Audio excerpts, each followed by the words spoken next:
big t-shirt Billy. Watch on my wrist, but I want that thing. Niggas talk crazy when I pull up in sight. Mile high, run that shit back with some stylish. Black talk, big t-shirt Billy. Watch on my wrist, but I want that thing. Niggas talk crazy when I pull up in sight. Mile high, fuck up every time I make light. Put it in perspective. This I got everything I wanted and some extra. I am not the type turning into a detective. That's on my own phone, barely even check. Assalamualaikum warahmatullahi wabarakatuh. Yang berhormat kepada Ibu Kepala UPT SD Negeri Pikatan 1 Ibu Evi Faridina Agustina MPD, dan yang terhormat kepada rekan-rekan guru UPT SD Negeri Pikatan 1. Terima kasih atas kehadirannya saya ucapkan. Pertama-tama marilah kita panjatkan puja dan puji syukur kehadirat Allah Subhanahu wa taala karena rahmat taufik dan hidayahnya kita bisa berkumpul dalam acara hari ini dalam keadaan sehat walafiat. Kedua kalinya sholawat salam kita panjatkan kita kepada Nabi Muhammad SAW yang kita menantikan syafaatnya sebelum yang nanti. Sebelumnya di sini saya akan menyampaikan tentang diseminasi penyebaran pemahaman dan penerapan pengalaman budaya positif, dan yang menyampaikan saya sendiri yaitu Nurul Juliana Rahmawati. Nah, sebelum saya menyampaikan materi, karena Bapak Ibu tadi selesai menunggu ujian ya, pasti capek, pasti tidak semangat dan belum sarapan. Belum sarapan, alhamdulillah. Biar lebih semangat lagi, mohon semuanya berdiri dulu. Kita melakukan ice breathing. Namanya tepuk semangat ya? Ya, siap? Ya. Sudah melakukan tepuk semangat? Sudah. Ya, ikuti kita bersama-sama. Yuk. 1, 2, 3. Tepuk semangat. Jangan di dinding, duduk. Jangan di dinding, duduk.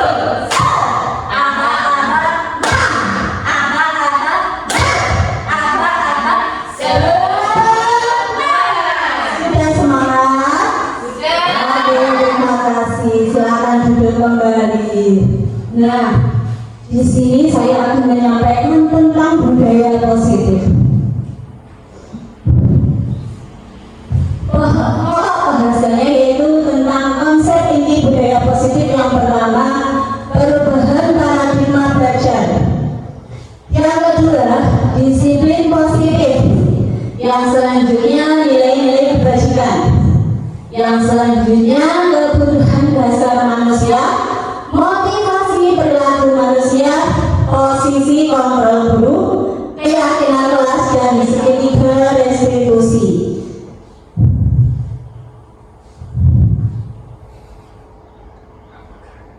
Selanjutnya, pembelajaran dengan paradigma baru. Paradigma itu apa sih sebenarnya? Coba Butika. Paradigma itu seperti apa? Coba saya. Paradigma itu pemahaman. Iya. Selain pemahaman? Selain pemahaman mungkin adalah mindset bersama. Oh iya, betul. Nah, pembelajaran dengan paradigma baru, pemahaman baru, yaitu merupakan pembelajaran yang dirancangkan berdasarkan pembelajaran berdiferensiasi, sehingga para peserta didik belajar sesuai dengan kebutuhannya berdasarkan tahap perkembangan sesuai dengan teori psikologi modern untuk mewujudkan profil pelajar Pancasila, di mana kita sudah menjalankan kurikulum merdeka.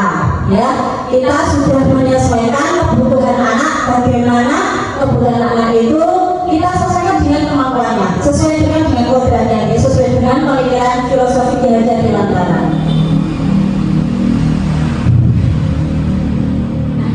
Pertanyaan tentang perubahan paradigma. Kegiatan kepelangan. Coba Bapak Ibu melakukan kepelangan. Ada A dan B, ada dan teman Anda. Ini saling bergabung. Saudara secari kertas kecil, tuliskan benda atau sesuatu yang sangat berharga untuk Anda. Letakkan di salah satu tangan Anda dan genggam benda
mempertahankan.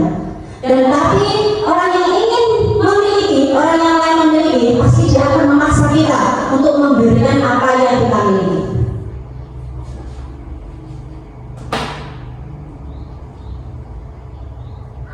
Selanjutnya miskonsepsi tentang teori kontrol. Di sini ada ilustrasi guru mengontrol murid, ilustrasi bahwa kritik dan membuat rasa bersalah mampu menguatkan karakter, ilustrasi bahwa orang dewasa berhak memaksa, ilusi bahwa semua penguatan positif, efektif dan bermanfaat.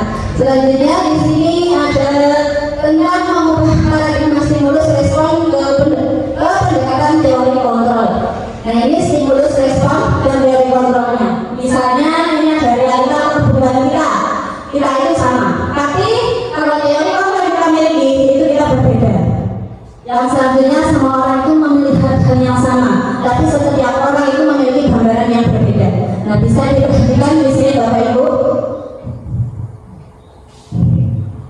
Stimulusnya, setiap stimulus respon yang kita peroleh itu berbeda dengan apa yang ada di diri kita. Nah, selanjutnya tentang disiplin positif. Disiplin positif ini berasal dari kata disiplina yang artinya belajar. Disiplin di sini mengacu pada disiplin diri yang memiliki tanggung jawab terhadap apa yang dilakukan berdasarkan nilai-nilai yang diyakini. Disiplin positif merupakan salah satu cara penerapan disiplin yang bertujuan untuk menumbuhkan kesadaran serta memerdekakan peserta didik tanpa imbalan, penghargaan, ancaman atau hukuman. Di sekolahan kita ini bisa diterapkan dengan disiplin positif. Bisa dicontohkan bagaimana disiplin positifnya? Coba Pak Ilham. Tepat waktu, berangkat tepat waktu. Nah, betul sekali. Selain itu coba Bu Isna.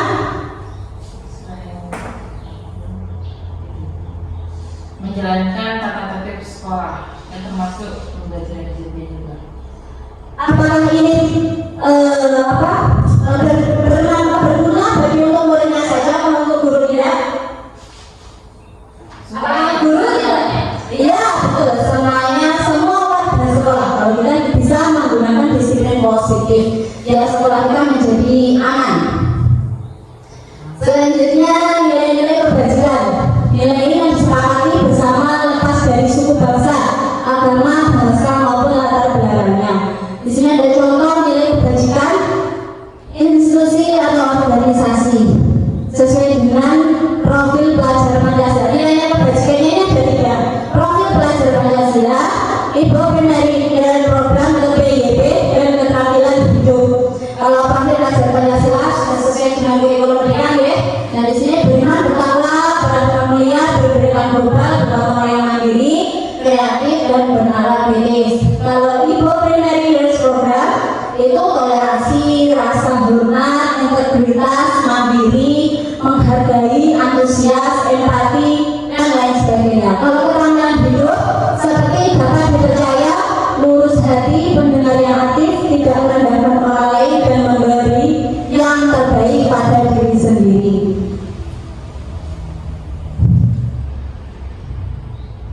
Untuk selanjutnya kebutuhan dasar manusia.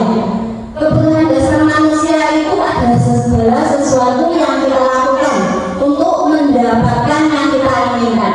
Seluruh keinginan yang kita inginkan, seluruh tindakan yang kita lakukan itu memiliki tujuan tertentu. Dan semua usaha terbaik yang kita lakukan adalah dalam rangka untuk kebutuhan dasar kita terpenuhi dengan baik. Kalau kebutuhan dasar itu seperti apa? Kan jelas kita membutuhkan makan. Selain makan, Pendidikan. pendidikan sangat penting untuk hari ini dan sangat seterusnya. Selain itu, tempat tinggal, betul. Tempat tinggal juga sangat penting. Kalau kita tidak punya tempat tinggal, kita kemana? Lanjut. Nah, contoh menurut ini kebutuhan dasar 5 kebutuhan yang paling mendasar pada manusia itu dikelompokkan menjadi 5. Yang pertama bertahan hidup, yang tadi makan, pakaian, tempat tinggal itu adalah bertahan hidup. Yang kedua kasih sayang dan rasa diterima.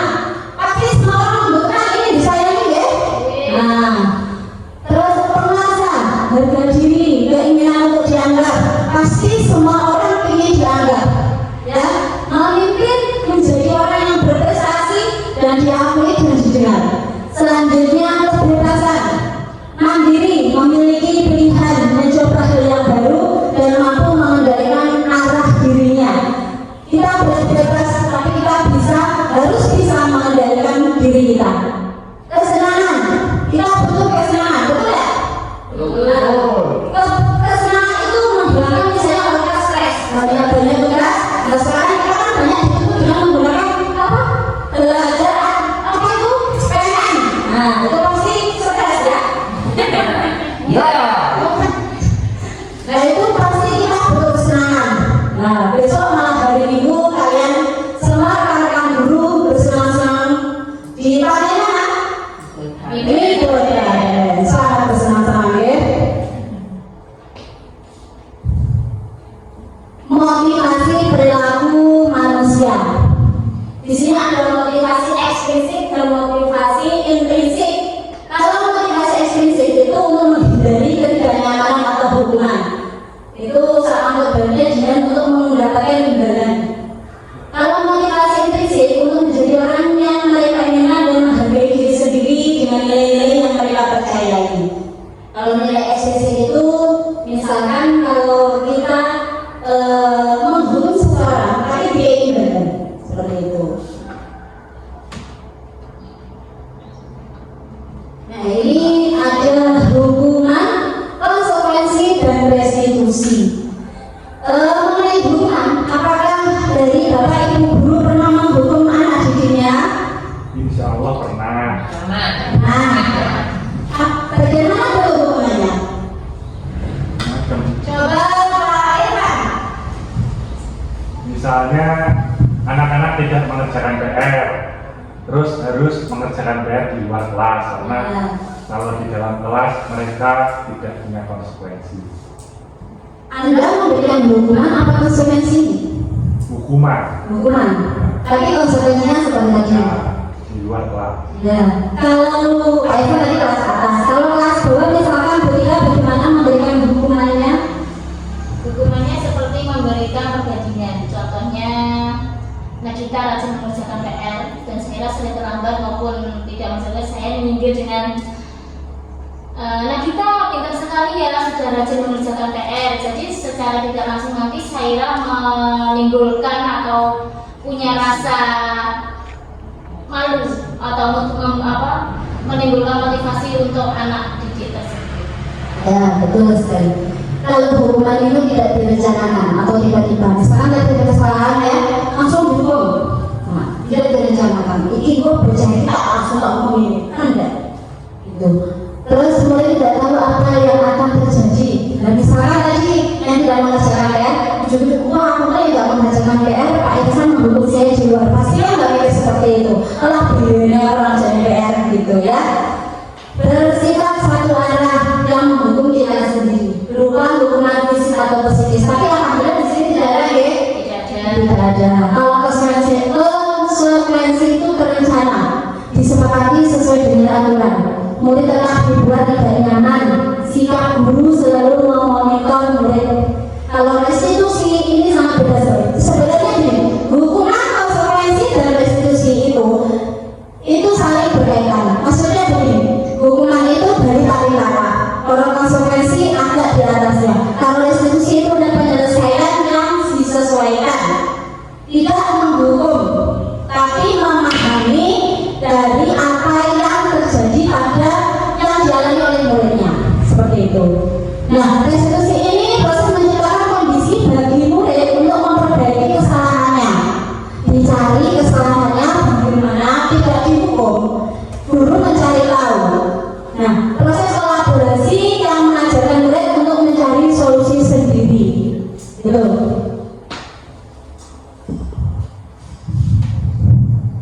Nah, di sini ada 5 posisi kontrol guru. Posisi kontrol itu apa? Nah, di sini ada penghubung, pembuat rasa bersalah, teman, pemantau, dan manajer.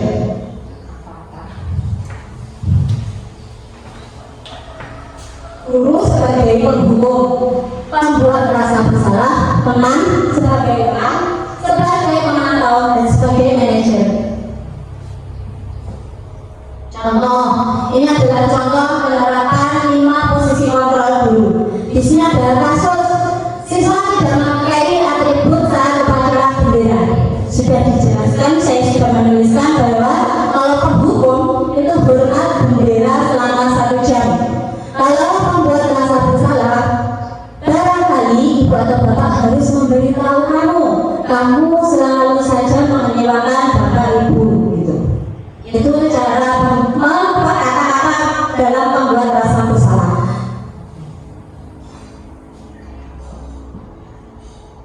Selanjutnya pada teman, posisi kontrol kita sebagai teman. Ayo dong ikuti aturan sekolah, tolong bantu bapak atau ibu. Sekali ini ya sudah tidak apa-apa, lain kali jangan sampai berbuat seperti ini lagi. Kita sebagai teman untuk memantau kamu sudah melanggar peraturan sekolah, kamu tahu konsekuensinya. Setelah upacara kamu beli atributnya ke koperasi dan jangan diulangi lagi. Kalau pemantau katakannya seperti itu.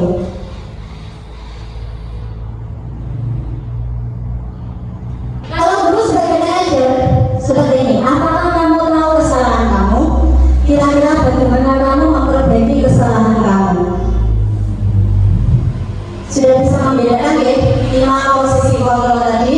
Yang pertama tadi sebagai penggugur, yang kedua pembuat kesalahan, yang ketiga apa tadi? Teman, yang keempat pemantau, yang kelima manajer. Nah, saya punya pertanyaan. Kalau dengan kata-kata seperti ini, saya kecewa sekali dengan kamu, itu masuk dari posisi kontrol apa? Coba Pak Ikan.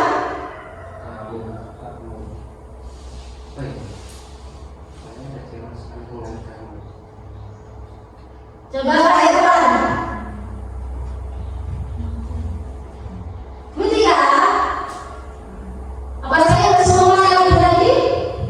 Ada lebih jelas lagi? Ya.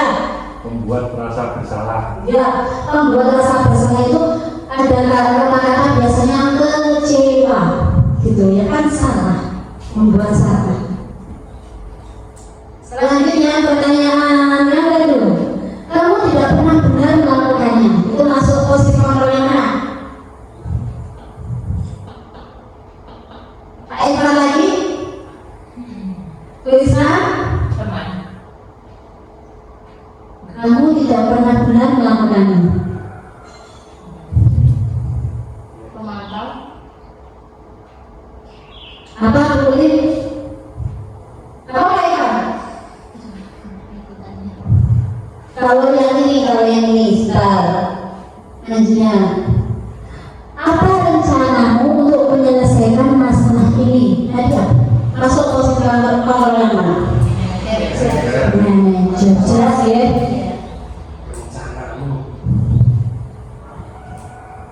Nah, ini posisi pertanyaan apa? Ayo lakukan demi bapak ibu ya. Teman. Berarti ada lagi apa? Mantap. Bisa membedakan ya? Iya. Tepuk tangan untuk kita semua.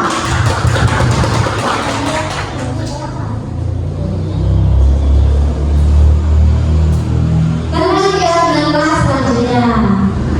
Bapak Ibu pasti di kelasnya masing-masing membuat keyakinan kelas.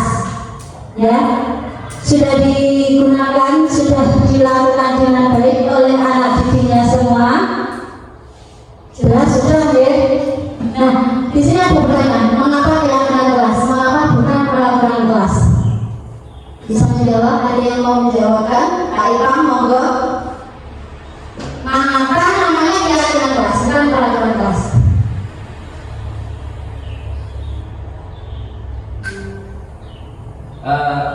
Kalau peraturan mungkin ya, dalam pemikiran saya kalau kata peraturan mungkin dari siswa atau anak itu merasa tanggung, tapi kalau meyakinkan itu terasa kayak santai gitu, selalu santai, tidak keras sama peraturan gitu.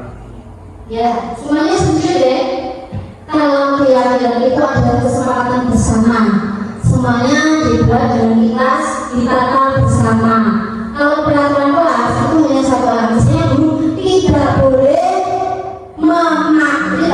makan selama pembelajaran. Nah, gurunya langsung dong, gitu. Itu juga termasuk peraturan dan itu tidak ada kesepakatan bersama. Itu ya. Selanjutnya mengenai pembentukan keyakinan kelas. Kalau keyakinan kelas itu bersifat abstrak,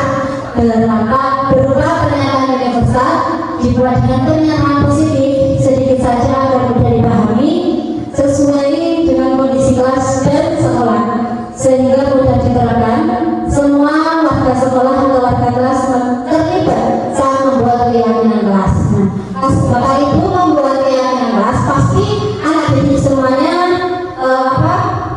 membuat kesepakatan bersama. Misalkan kalau tidak pelaksanaan tersebut nanti bagaimana, gitu ya. Nah, langsung saja. Skripta restitusi. Ini namanya skripta restitusi. Suatu proses dialog yang dijalankan oleh guru agar dapat menghasilkan murid yang mandiri dan bertanggung jawab. Kalau restitusi tadi adalah menyelesaikan permasalahan yang dialami murid itu dengan tidak ada paksaan. Ini kita memahami permasalahan murid. Skripta restitusi itu ada 3: menstabilkan identitas, membuat keyakinan, dan menanyakan keyakinan. Yang pertama yang tadi menstabilkan identitas, yang kedua validasi tindakan yang salah, dan yang terakhir menanyakan keyakinan. Menstabilkan identitas itu berbuat selalu itu wajar, dan katanya seperti itu. Tidak ada manusia yang sempurna. Ibu bapak juga pernah melakukan itu. Ibu bapak tidak mau mencari siapa yang salah, tetapi ibu bapak ingin mencari solusi dari permasalahan ini. Kamu berhak merasa begitu. Itu kata-kata pas waktu kita melakukan menstabilkan identitas. Yang selanjutnya validasi tindakan yang salah. Nah, ini kata-katanya seperti kamu pasti punya alasan kenapa kamu melakukan hal itu. Padahal kamu bisa melakukan yang lebih buruk dari ini ya. Dan seterusnya bisa dibaca. Selanjutnya menanyakan keyakinan. Apa keyakinan kelas kan? Jadi buat keyakinan kelas. Nah, ini buat balikan. Kalau dia melanggar, kita balikan keyakinan kelas. Bagaimana tanggapan dari anak yang membuat kesalahan tadi?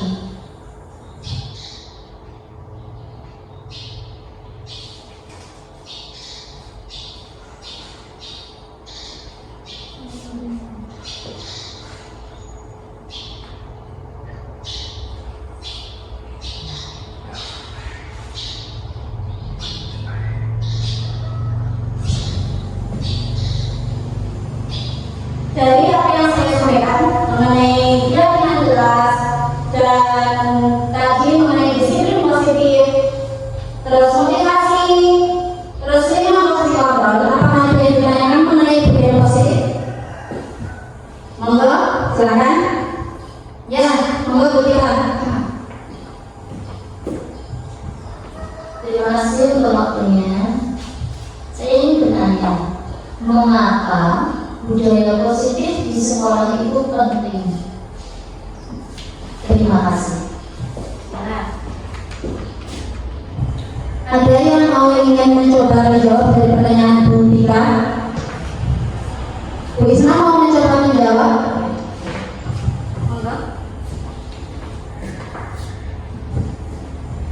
Jadi, terima kasih atas kesempatannya. Menurut saya, Mengapa budaya positif di sekolah itu penting?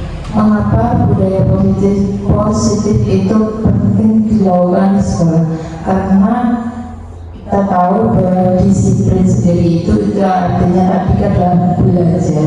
Berarti di sekolah itu kita diajarkan untuk belajar hal yang baik, di mana kita menciptakan anak untuk menjadi pribadi yang baik dan sehingga nanti dapat digunakan walaupun di luar lingkungan sekolah. Jadi disiplin budaya positif ini kan ini kegunaannya nggak hanya di sekolah tapi nanti bermanfaat juga di luar lingkungan sekolah.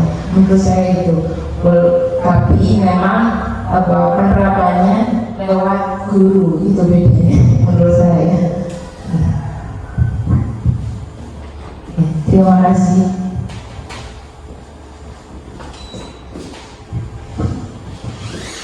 Ya, bagaimana Bu Tika? Tadi menurut Bu Isma seperti itu, bahwa budaya positif itu ternyata sangat penting bagi kontribusi pada kesejahteraan seluruh komunitas sekolah. kita harus membudayakan budaya positif agar sekolah kita menjadi nyaman, menjadi aman, dan anak-anak kita bisa melakukan pembelajaran dengan lancar. Bagaimana kita? Ya, jawabannya diterima. Ada pertanyaan lagi? Ya.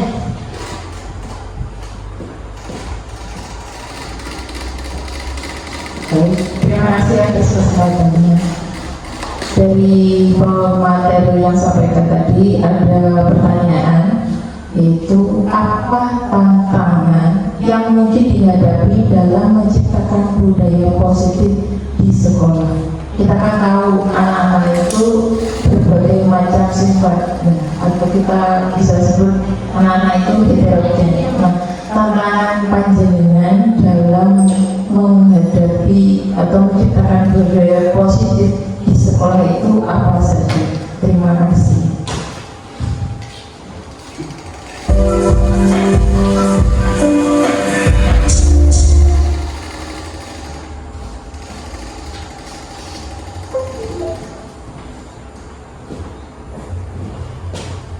Ada yang bisa membantu saya untuk menjawab sebelum saya menjawab dari pertanyaan Krisna? Tadi pertanyaan Krisna adalah tantangan dari kita melakukan budaya positif, apa tantangannya?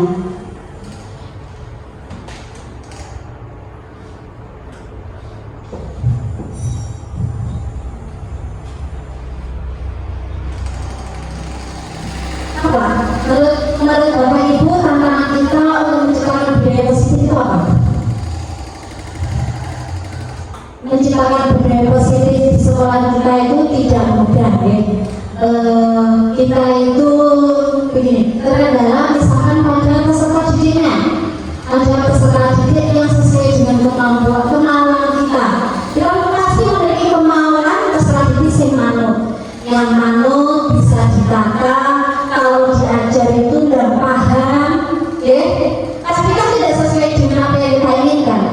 Nah, itu bisa salah satu kendala dari kita melakukan budaya positif pada lingkungan sekolah. Selain itu juga sikap yang dimiliki dari peserta didik. Misalkan begini, kan di sini banyak marah dari anak didik kita itu dari HP. Nah, anak kita itu sudah kata lainnya terkontaminasi. Dulu pas waktu kita masih kecil belum ada HP. Tapi kalau sekarang anak kecil umur 2 tahun saja, kayak anak saya itu sudah dipegangi HP, apalagi anak SD. Dan dia sudah tahu bagaimana mengoperasikan HP dan tahu bagaimana dalam-dalamnya HP itu. Nah, itu kan bisa terkomunikasikan. Itu menyebabkan sikap dari anak itu kan juga berbeda. Ada misalkan anak tantrum itu kan juga akibat dari penggunaan HP. Kakak-kakaknya, misalnya yang kelas misalnya umur 3 tahun sudah bisa pandai berbahasa Indonesia. Dulu kita apa bisa? Paling dolanan gampang paling deh. Kalau sekarang tidak ada. Anak lubang software itu nggak ada. Berlari lompatan itu tidak ada. Pasti berdiam di rumah, di kamar menggunakan HP. Nah, itu adalah salah satu tantangan kita. Bagaimana menciptakan budaya positif di lingkungan sekolah. Saya punya contoh tentang menerapkan teori kontrol.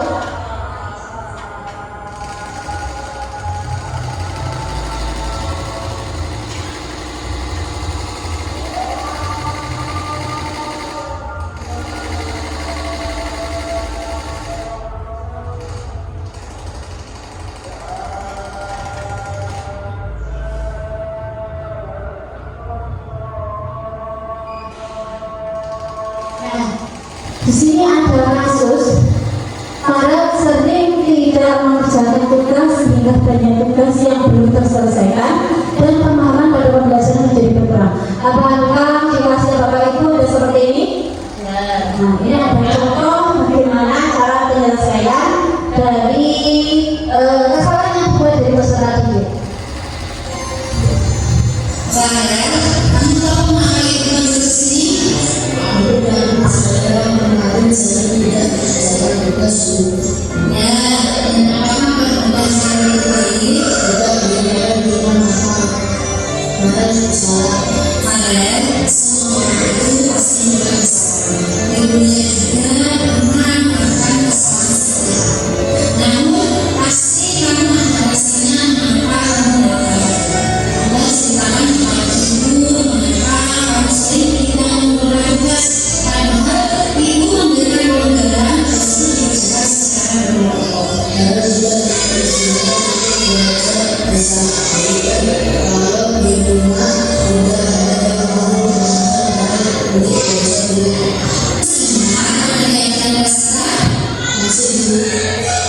kalau begitu apakah kamu ibu sudah sesuai dengan keyakinan kelas kamu belum kalau belum keyakinan kamu tidak sesuai dengan keyakinan kamu sudah berarti kamu sudah tahu tidak sesuai dengan keyakinan kelas kira-kira solusi apa yang melakukan untuk memperbaiki kesalahan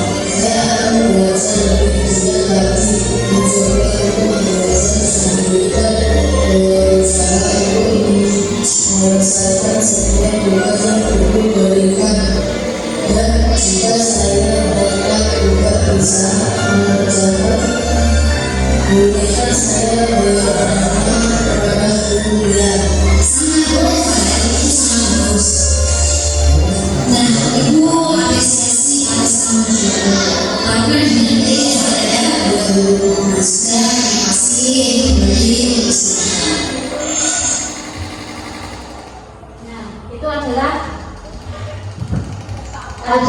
salah satu segitiga restitusi permasalahan yang terjadi di dalam kelas yang saya hadapi tadi bahwa saya tidak mengumpulkan tugas. Cara penyelesaian yang saya lakukan seperti itu, tidak ada hukuman, tapi kita bersama-sama mencari solusi dari apa yang permasalahan yang terjadi, mengapa dia tidak pernah mengumpulkan tugasnya gitu. Karena begini, kalau anak sering kita hukum malah coba bahasa Jawa Lani, mereka merasa tidak takut pada kita gitu, malah kayak nantang awet dulu gitu, kata kasarnya. Kalau kita terutama kelas bawah ya, kalau kelas bawah itu misalkan kalau kita berat kasar dia tidak bisa, kalau kita sabar, penuh perhatian itu insya Allah semuanya permasalahan yang mereka hadapi bisa teratasi gitu. Intinya kita harus bersabar menjadi guru yang sabar gitu ya, menjadi guru yang dan satu lagi menjadi guru yang disiplin agar murid-murid kita juga mengikuti kita menjadi guru yang disiplin gitu ya. Nah tadi kan saya kurang disiplin ya. Selanjutnya Mas ada yang mau bertanya?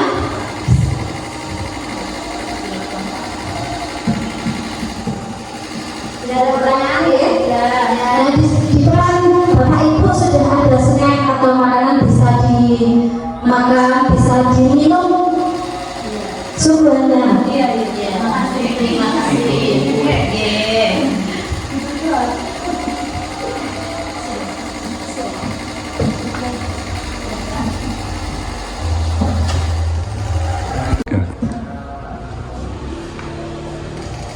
Nah, dari apa yang saya sampaikan, bahwa dalam penerapan program disiplin positif, hendaknya guru memiliki standar kepribadian, keprofesionalan dan sosial yang baik, di mana guru mampu merefleksi dirinya dalam posisi kontrol saat ini. Bagaimana berjalan dirinya sebagai imam, sebagai seorang guru yang menuntun anak didiknya sesuai dengan kodrat alam dan kodrat zamannya.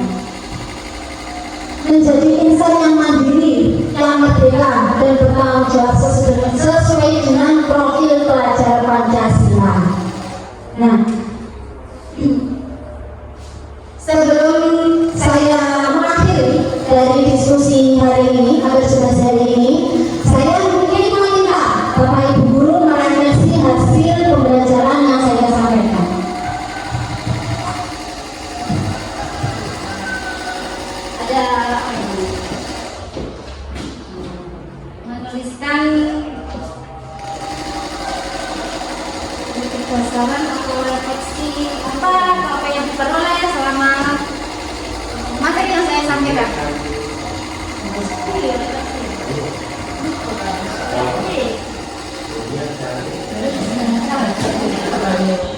Monggo silakan merefleksi dari hasil apa yang saya sampaikan.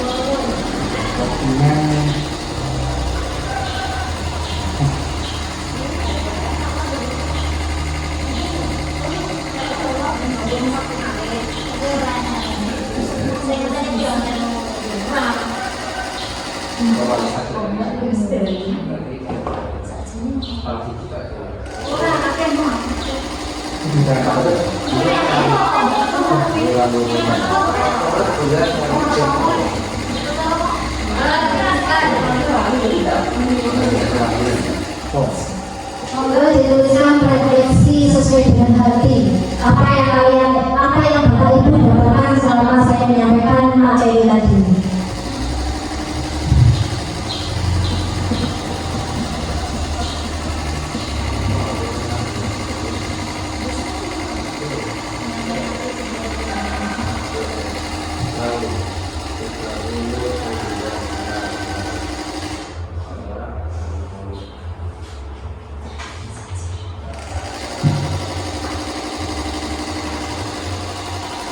Monggo sebenarnya bisa diberi.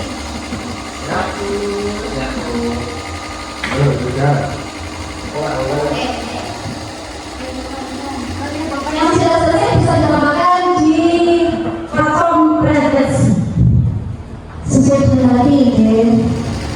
Biar karena ekspresi ini bisa menjadikan orang belajar, menjadikan saya perbaikan bagaimana saya nantinya menjadi guru yang lebih baik dan berpengalaman.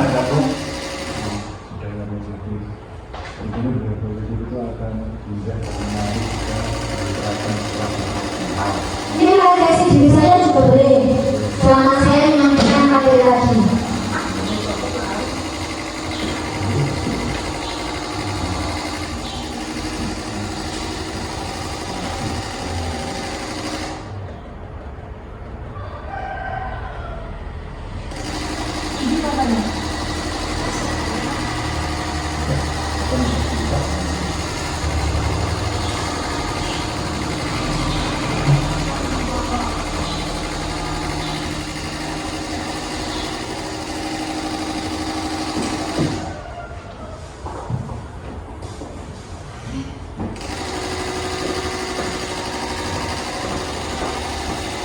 Terima kasih Bunda.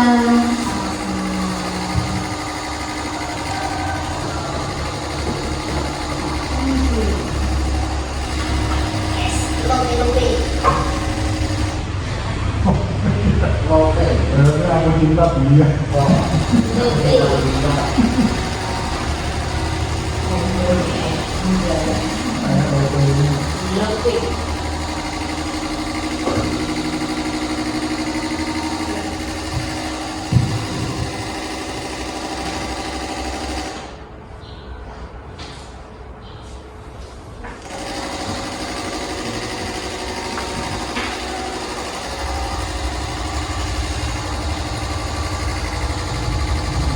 Tadi mohon perwakilan tolong membacakan hasil refleksi yang sudah ditambahkan di depan.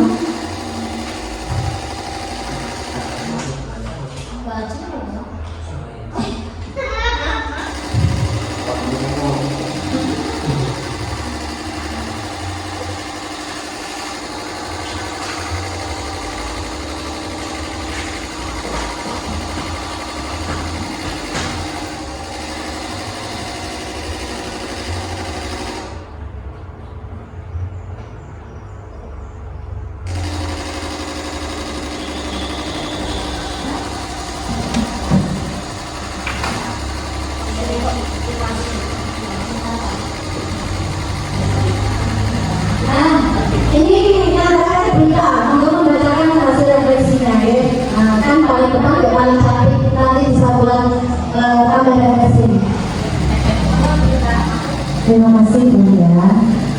Ini langsung dibacakan ya. Terima kasih. Refleksi yang pertama, saya membacakan, nggak usah disebutkan namanya ya. Tidak usah. Yang pertama, dari penyampaian yang saya pahami, bahwa sebagai guru kita tidak hanya mengajar, tapi juga punya kontrol pada siswa. Yang pertama. Yang kedua adalah materi sangat jelas dan gampang dipahami. Semoga Bulia selalu semangat dalam melaksanakan pembelajaran ke siswa. Lovely. Yang ketiga adalah budaya disiplin harus dibiasakan dari hal-hal yang kecil supaya terbiasa dilakukan penyampaian materi sudah sesuai dan menarik.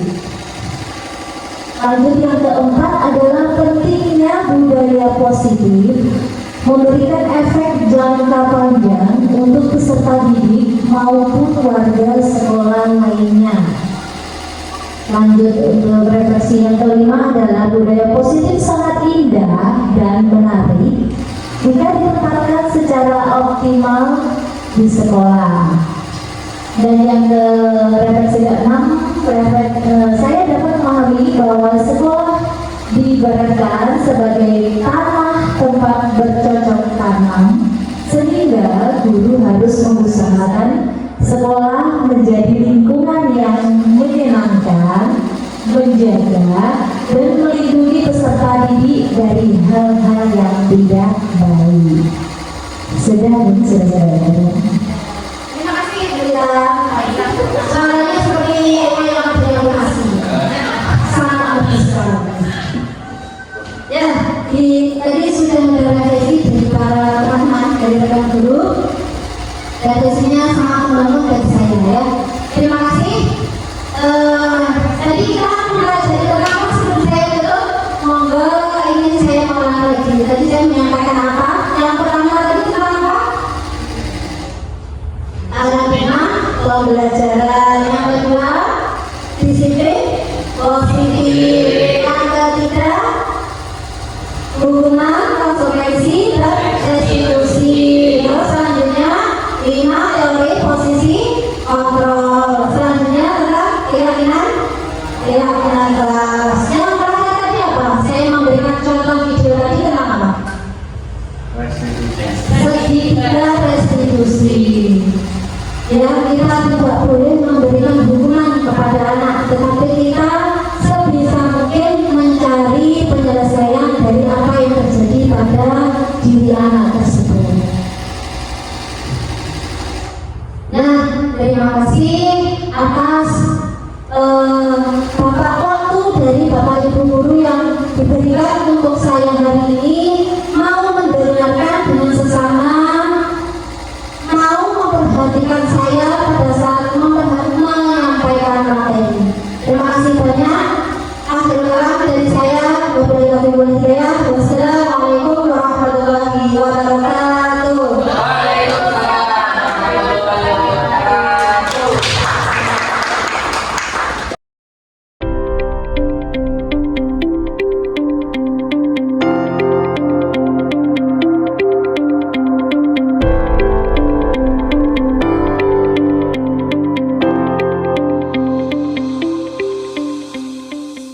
Assalamualaikum warahmatullahi wabarakatuh.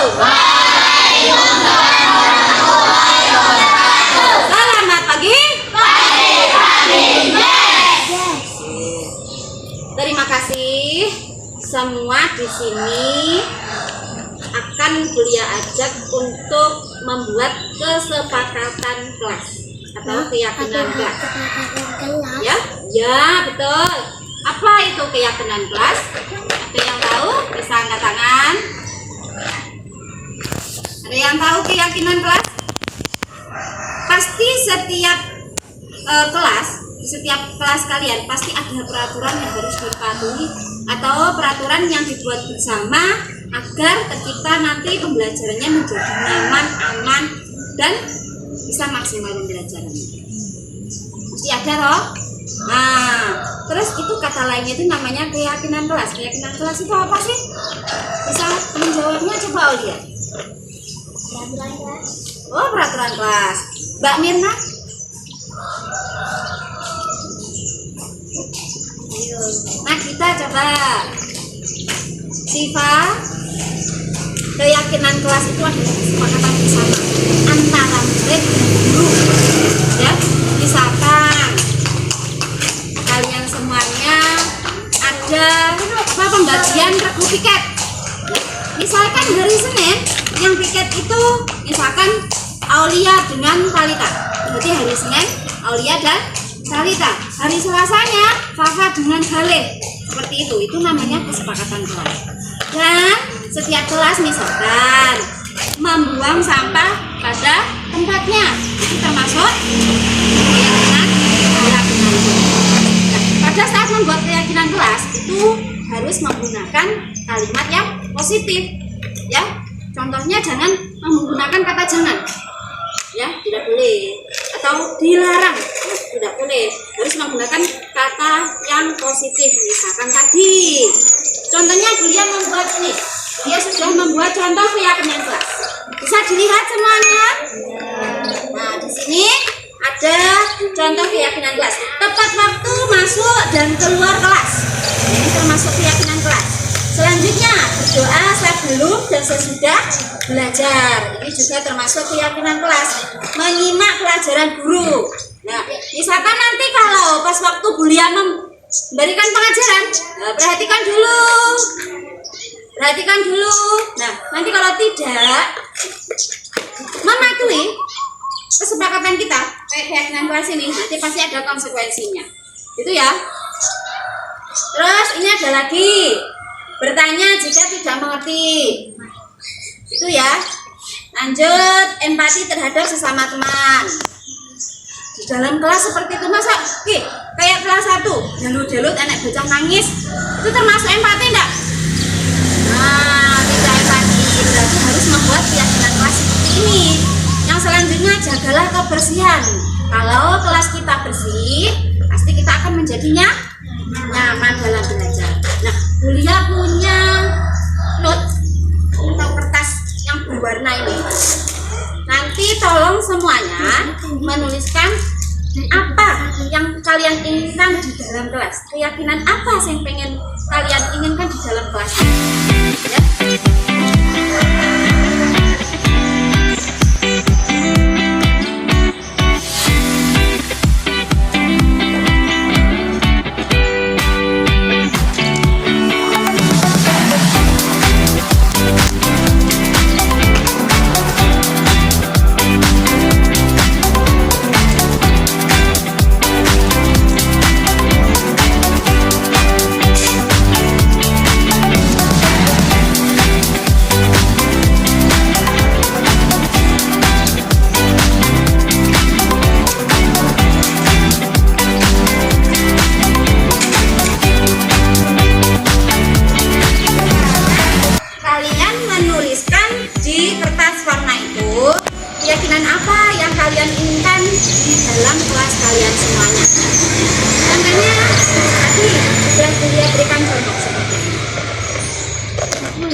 belajar berangkat tepat waktu, ya ternyata semuanya menginginkan disiplin positif di setiap kelasnya masing-masing, ya.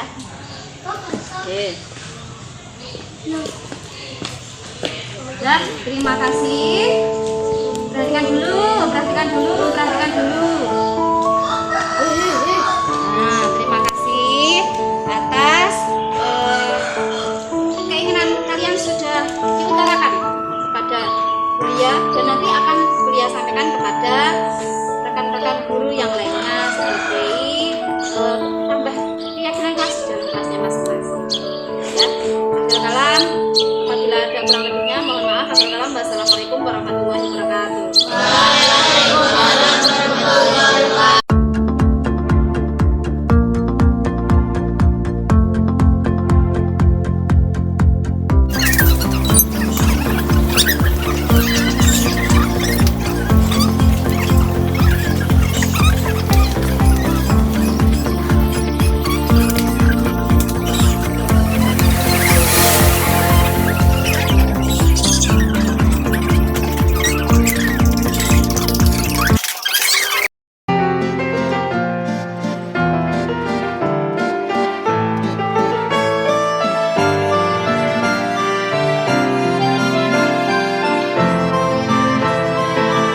Senang sekali.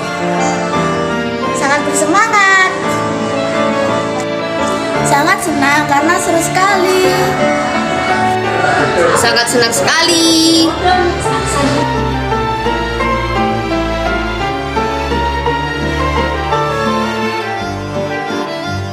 Sangat penting. Sangat penting. Sangat penting.